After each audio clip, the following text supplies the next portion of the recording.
Continuando então aqui a nossa série de vídeos de uma das melhores ZEUs de Ben 10, o tão famoso Shelotrix. Como todos sabem, é uma fanfic extremamente bem feita, criada pelo Derek Z, que participa da escrita e roteiro, ao mesmo tempo que também desenha as belíssimas artes dos quadrinhos, posteriormente coloridas por outro artista muito talentoso chamado Dux. E como já é de costume, vocês gostaram bastante e pediram ainda mais análises dessa história, o que não é de se surpreender, afinal ela é realmente muito bem feita, mesmo sendo uma obra feita por um fã. Hey galera, fala aí, aqui é o Lucky, sejam bem-vindos a mais um vídeo. Bom rapaziada, no vídeo de hoje vamos falar aqui sobre os episódios 10 e 11 do Shelotrix. Então já vai deixando o seu like, se inscreva no canal, ativa o sininho e também me siga aqui em todas as minhas redes sociais, que vai estar aqui na descrição. Então é isso e bora pro vídeo.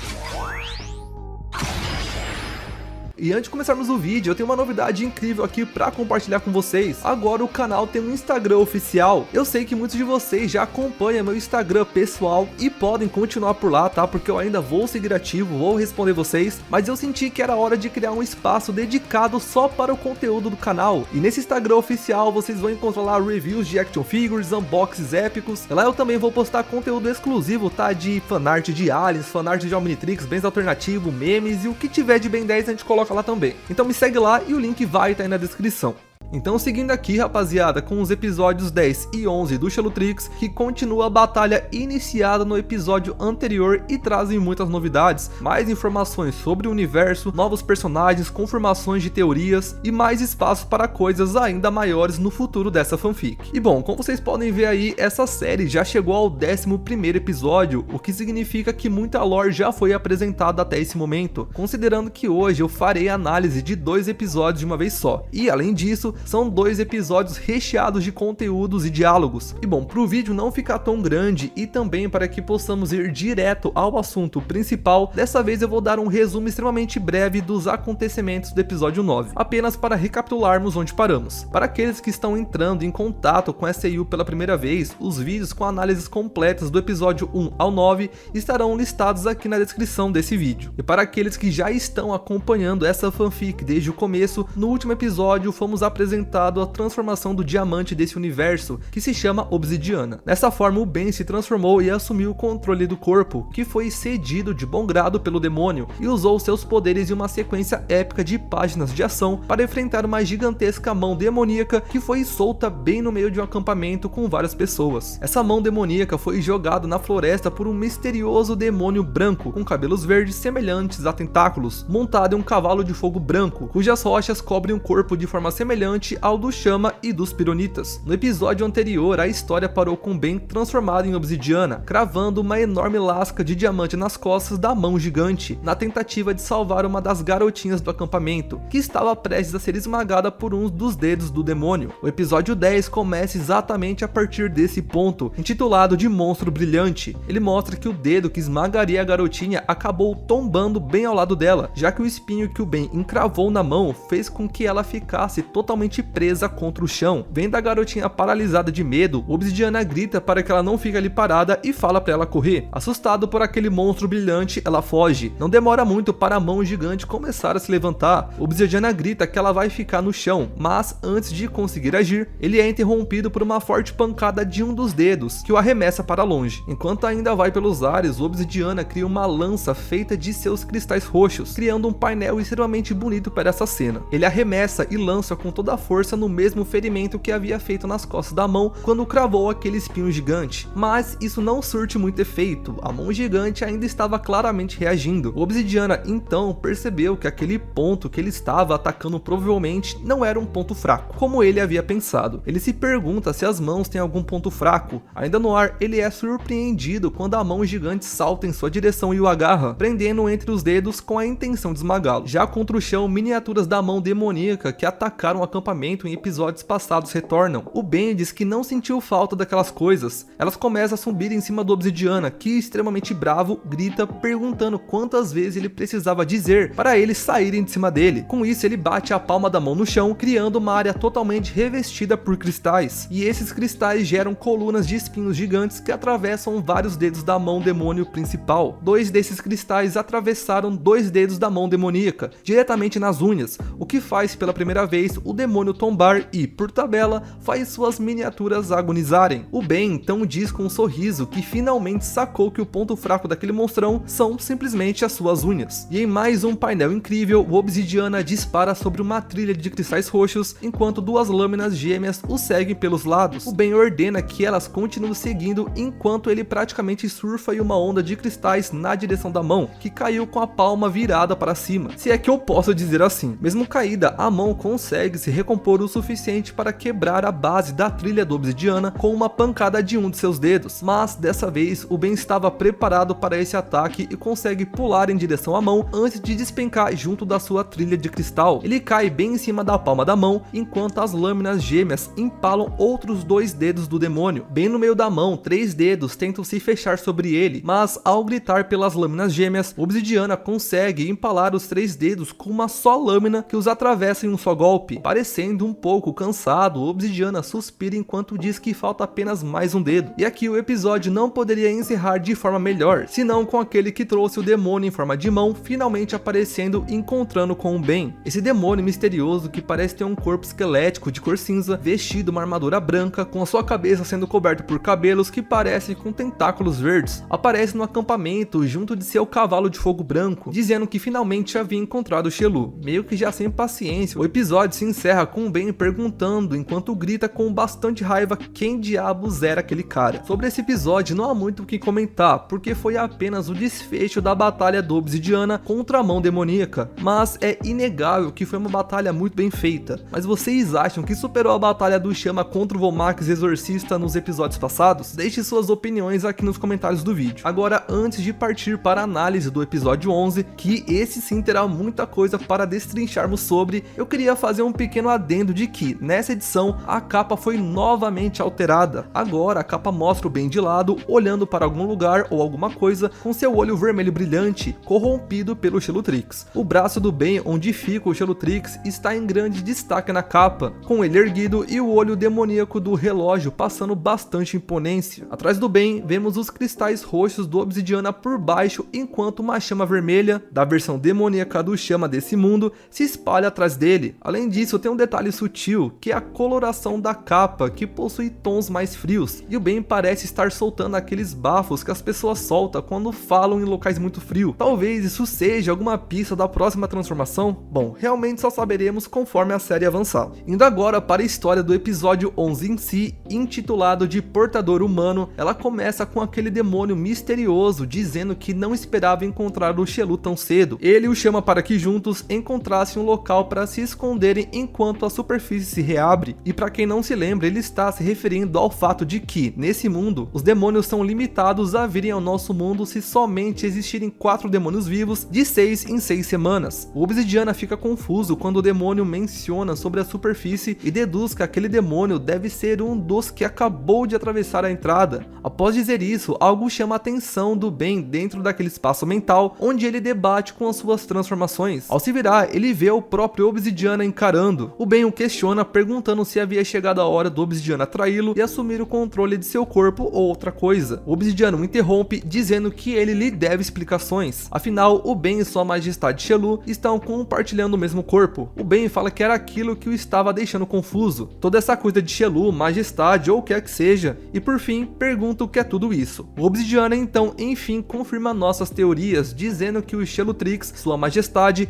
é o 5º filho do Lorde Demônio. Ele também revela que o demônio montado a cavalo que apareceu agora é o 4º filho, e que seu nome é Conquista. Ele é um dos cavaleiros do Apocalipse, um experimento realizado usando o sangue do Rei Demônio. O Obsidiana supõe que Conquista está ali para levar sua majestade de volta ao inferno para o Lorde Demônio. O Ben então questiona se o Obsidiana acabou de dizer que existem mais 4 demônios iguais àquele que o abordou. Ele diz que isso significa que, mesmo que ele vença aquele demônio, ainda haverão mais 3 para lidar, mas o que o Ben ainda não conseguia entender era por que o Xelutrix tentou devorá-lo especificamente. O Obsidiana responde essa pergunta apenas com um sorriso irônico. Isso deixa o Ben muito irritado e ele pergunta o que era tão engraçado. O Obsidiana então questiona se ele realmente se acha especial por acreditar que o Xelutrix quis devorá-lo especificamente. Ele afirma que ele não era especial. O Obsidiana explica que ele é o último da sua espécie, que ao contrário do Ben, ele era especial. Ele continua com a explicação, dizendo que a única razão pela qual qual sua majestade está compartilhando o mesmo corpo com ele, agora é porque o Ben interrompeu o processo de absorção. O Ben retruca perguntando quem havia dito algo sobre ser especial e quem se importava com isso. Em seguida ele questiona o que o Obsidiana queria dizer com o processo de absorção, afinal na visão dele, o Xelutrix tentou devorar o seu braço e ele não poderia simplesmente ficar parado esperando ser engolido. O Obsidiana explica que é assim que funciona o processo de absorção e, finalmente, temos aqui a explicação da origem do Xelutrix, ou no caso, do Omnitrix desse mundo. Basicamente, o Obsidiana explica ao Ben que o Xelutrix foi criado pelo Anjo Caído, que é ninguém menos que o Azimuth. Ele criou para que o Rei Demônio usasse como uma arma contra Deus. O propósito do Xelutrix é de absorver e digerir o DNA de todas as criaturas vivas e não vivas. O Obsidiana segue explicando que todos eles, os demônios absorvidos pelo Xelutrix, são os últimos de suas espécies e foram escolhidos para que suas raças não fossem extintas. E por fim, o Obsidiana explica que eles foram criados e treinados para seguir e servir sua majestade com suas vidas, permitindo ser digeridos pelo Xelutrix. Entretanto, no caso do Ben, ele é apenas um jovem humano, que não é forte como eles e nem mesmo tão forte quanto um jovem demônio. Não haveria razão para digeri-lo, a não ser fins nutricionais. Porém, o Ben deu um soco no Xelutrix, o que significa que o processo foi interrompido. Como o Xelutrix tem 1 ano de idade, ele provavelmente considerou o Ben como dominante e por isso se fundiu a ele ao invés de terminar o processo. Agora, o Ben é o seu portador. O Ben tenta processar todas essas informações, mas acaba ficando ainda mais confuso, dizendo que teria sido melhor deixar aquela coisa acabar e devorá-lo. Mas, entendendo que Conquista é o irmão mais velho do Xelutrix,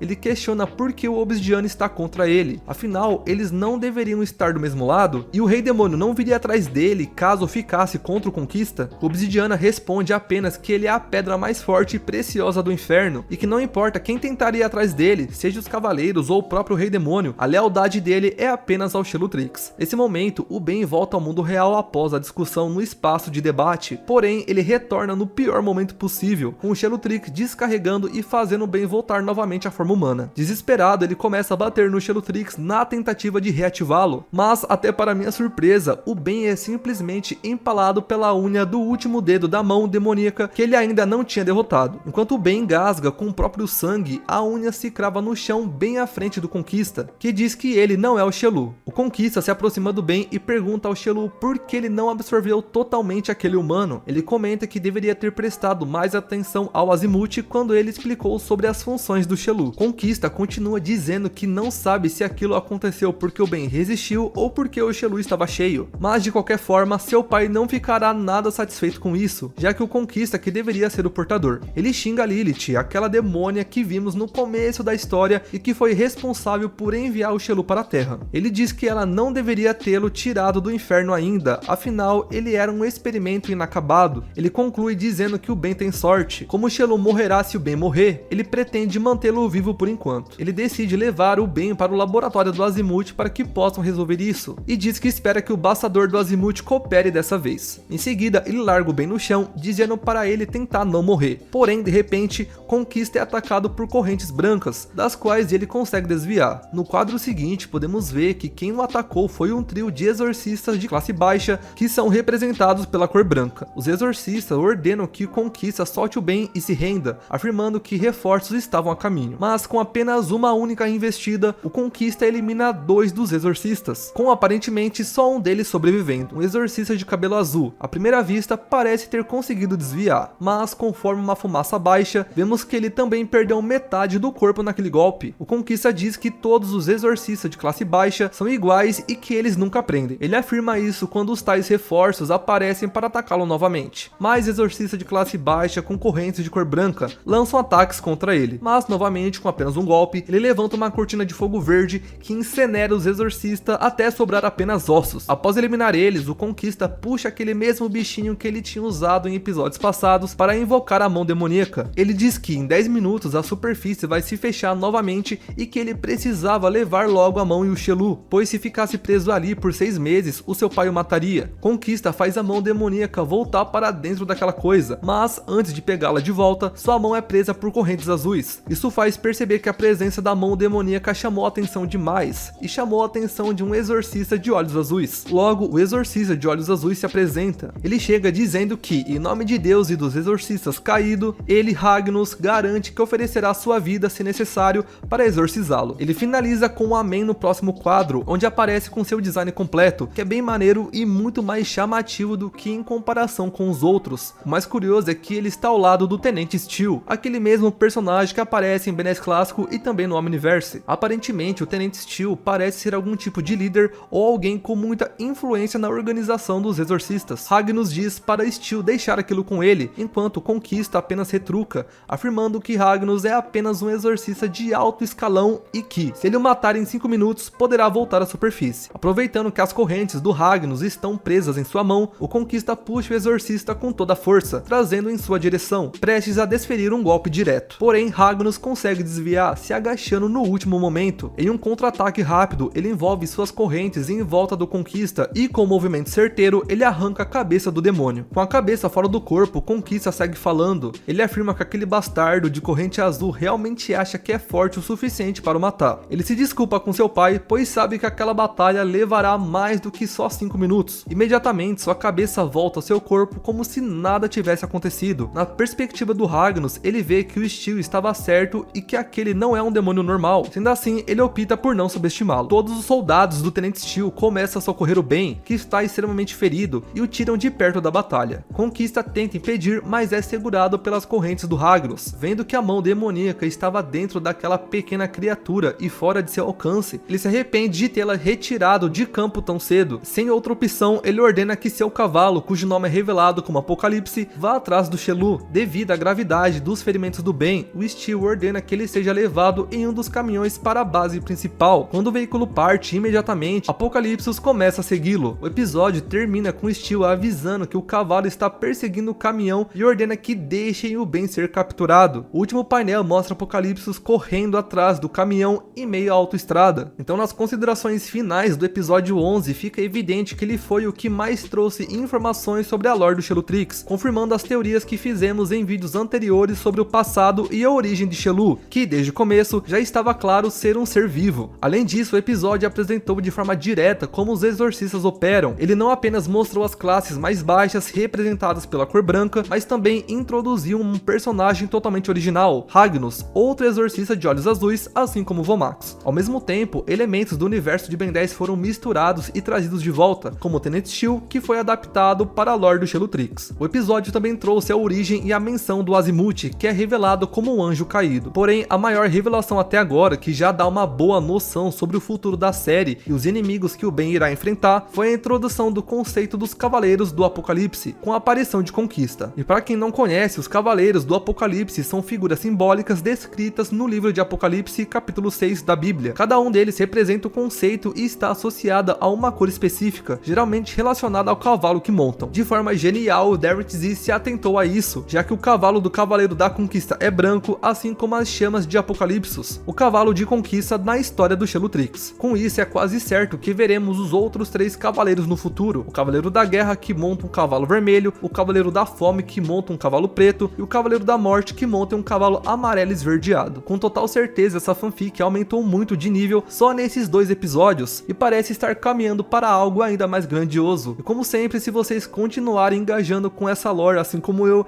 é certo que haverá análises dos novos episódios quando eles forem lançados aqui no canal. Agora, antes de finalizarmos, vamos brevemente analisar se esses novos episódios apresentaram algum conceito que contradiga a ideia mencionada nos vídeos anteriores, de que essa fanfic poderia coexistir no canone principal do multiverso de Ben 10. Por enquanto, a única ideia que acredito que possa de alguma forma contradizer essa teoria seria a existência dessa versão de Deus no universo do Shelutrix. No entanto, como ainda temos poucas informações sobre ele, é cedo demais para destacar a possibilidade de que o Shelutrix ainda possa coexistir como um mundo alternativo dentro do canone principal.